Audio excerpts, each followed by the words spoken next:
committed to you. Fox Carolina, the 6 o'clock news starts now. Good evening, everyone. I'm Shale Remien. Thanks for joining us here at 6 o'clock. An all-new human remains found in Greenville County just this morning. It brought resources from rescue teams to the coroner out to the new Easley Highway today. Remains were found just before 9 o'clock this morning in a wooded area, and both the coroner and the Greenville County Sheriff's Office are now investigating this. And Spartanburg County investigators say a Union man's death is suspicious. All we know at this point is that he died this morning at Spartanburg Regional Medical Center. The coroner revealing his name as Tequil Fleming. Of course, we'll keep you in the loop about the circumstances surrounding his death. And a very crowded Spartanburg road became even more chaotic after a man crashes this afternoon. It happened right here along John B. White Sr. Boulevard. The coroner tells us Cedric Farr Jr. passed away. We are waiting on information from Spartanburg police as far as if this involved just his car, another car, the circumstances behind that crash. And it's something we've been talking about a lot here recently on Fox Carolina, the drug fentanyl.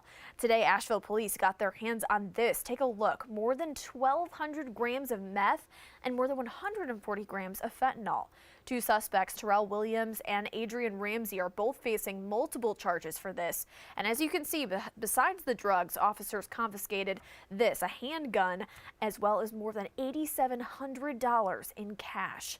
Several agencies are involved, including the ATF, FBI, State Bureau of Investigation, and the DEA. And a man who held people at gunpoint inside a Dollar General is now being held behind bars. This right here, as you can see, Joseph Medford, and Spindale police brought him into custody. We know he walked into the Dollar General along West Street using a gun, pulling out cash from the register. He's being held on a $150,000 secured bond. In a Fox Carolina follow-up, loved ones of a missing man are asking for help after he went missing just last summer. Tyler Roberts was last seen on July 25th in Spartanburg County. Now, at this point, deputies said he had multiple medical conditions and may be in danger at this point. Now, nearly 8 months later, he has still not been found. And we spoke with his aunt, who tells us investigators haven't found a solid lead, but they are holding out hope for answers. From what the detectives have told us, they have tried and looked and followed leads that they've gotten, and it's not gotten them anywhere so far. And we just think somebody knows where he is, whether it's him or his body. We just want to know where he is and be able to get some closure on what's happened. Yeah, that family, as you can hear, in a lot of pain, still looking for answers about where Tyler is. He's about 5 feet 10 inches tall with black hair and brown eyes, as you can see. If you know where Tyler is or have any tips about possibly locating him, please call the Spartanburg County Sheriff's Office. Bond denied for the man accused of killing his own fiancée. Our cameras were rolling as Michael Wilkerson's bond was denied in circuit court. For 2 years, we've wondered who was behind Brittany Davis's disappearance. Well, authorities now saying her fiancé will stay behind bars for her murder. Authorities charged Wilkerson last summer, but Davis's family just now being able to speak to him face-to-face in court. Just knowing the agony from the beginning, and then knowing how uncooperative he was for somebody he claimed to love. But knowing that we're right here at the anniversary, I think that was the hardest part. And if convicted, Wilkerson faces the possibility of spending the rest of his life in prison for his charge of murder for Brittany Davis right here. And switching gears, we want to get a check of the forecast. It was a gorgeous day out there. I'm still having a hard time wrapping my head around the fact that it was so warm in February. Yeah, definitely so. We were not near records, though. Our record for today, 81 degrees. We were not near 81, but we were definitely above our normal high of 56. Today's high officially at the GSP International Airport, 71 degrees.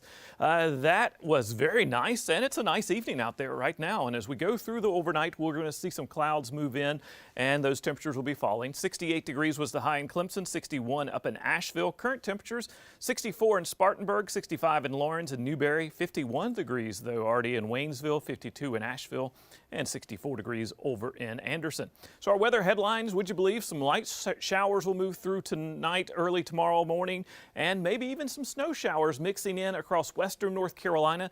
And because the temperatures are going to cool off so much here in the upstate, we cannot rule out a snowflake or two across portions of the upstate as well, mainly in the northern sections of the upstate.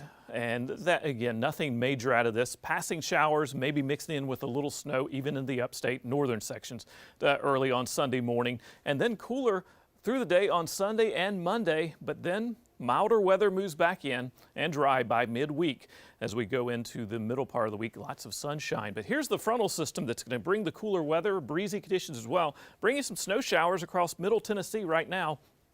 That's going to move through overnight and early on Sunday. It'll be across our area, and that's when our temperatures are going to be coolest, and that's why there could be a little bit of snow showers, especially in western North Carolina, but maybe a few snowflakes here across the upstate as well, but nothing major, shouldn't cause any trouble as it stands right now.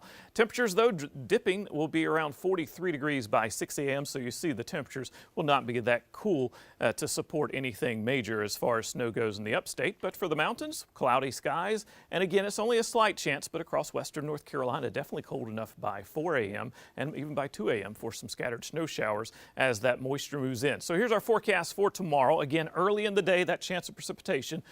Cooler throughout the day for both the mountains and the upstate. Clearing across the mountains earlier than the upstate. We're looking at partly sunny skies across most areas. It'll take the sun a little longer to come out across the upstate tomorrow. But here's the next 7 days for the mountains. 20% chance of those snow showers, 39 degrees for the high on Sunday, 47 on Valentine's Day, but sunshine returns, sunny on Tuesday as well, and then a good chance of rain Thursday and carrying on into Friday. And for the upstate, tomorrow, 50 degrees, 51 on Valentine's Day, and then a good chance of rain Thursday and into Friday morning.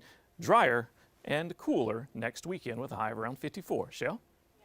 50 degrees tomorrow is definitely going to feel a little bit colder after we've seen such high temperatures today. Thank you so much, Mark. We'll be checking back in on the 10 o'clock news. Until then, if we get any breaking news into our newsroom, the best way to stay in touch with us is our free Fox Carolina News app. It's free to download in both the App Store and Google Play, and we'll see you tonight at 10 o'clock.